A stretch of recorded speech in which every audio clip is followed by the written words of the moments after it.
So thank you very much for your time. The Commonwealth has been doing these observer missions for 4 to 5 years. I wondered if you could talk to me first about why these missions are important. Yes. The Commonwealth has undertaken these missions for 45 years in 45 countries, and specifically with Guyana. This is the eighth mission that the Commonwealth Observer Group has undertaken. These missions are really important to ensure that democratic principles are followed, and there is also transparency in the processes. And the Commonwealth supports. It's not only the election itself, but the whole election process. So the preparations leading to the elections, the observing of the elections, and then of course there will be a report issued by the observer group, and then a set of recommendations will be included in that report for follow-up by the government. Can you tell me what are the principles that guide observer missions like yours? Yes, so it's of course it's important that we encourage the everybody to participate in the voting, because that is a right of every citizen to decide the leadership in the country. And then secondly, in terms of political parties being able to have the freedom to hold their campaigns. And then there's the institutional arrangements by the government, by GCOM, and of course that's also backed up by the legal framework for the elections.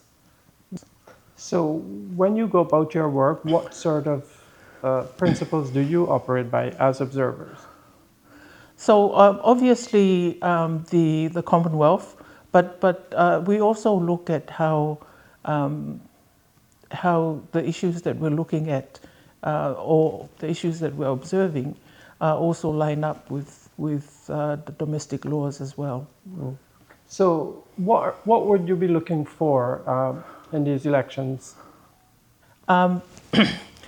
Leading up to the elections, we hold consultations with all the stakeholders. So that includes all the presidential candidates, as well as civil society representatives from civil society, representatives from academic institutions, other international observer groups, but also engaging with the government at the highest political level, and also with GCOM. And during the elections, what things will you be looking for? What are you trying to establish as an observer group? So our observers have gone out to the regions that we are covering. So they will look at accessibility, that on the transparency of like all the signage, and then also they will be observing when people come in to place their votes, that people are free and they're not influenced in any way when they do cast their ballot.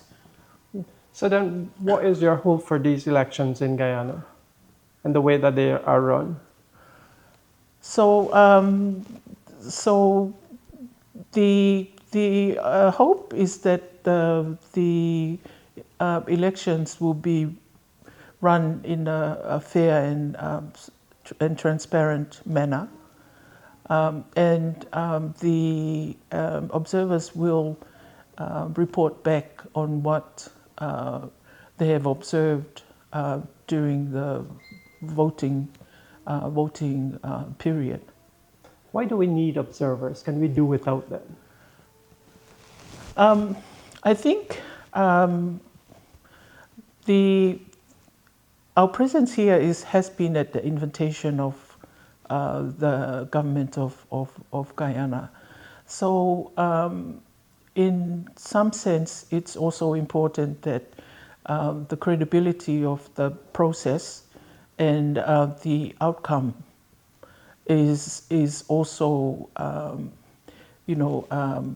supported or agreed by independent observers. You have the domestic, because there's I guess each of the main political parties will have their own observers on the ground, but it's also important that the election process also gets some credibility at regional, because we also have CARICOM and OAS observers on the ground, and then the wider international community with the European Union and the Commonwealth Secretariat. Thank you very much. Thank you.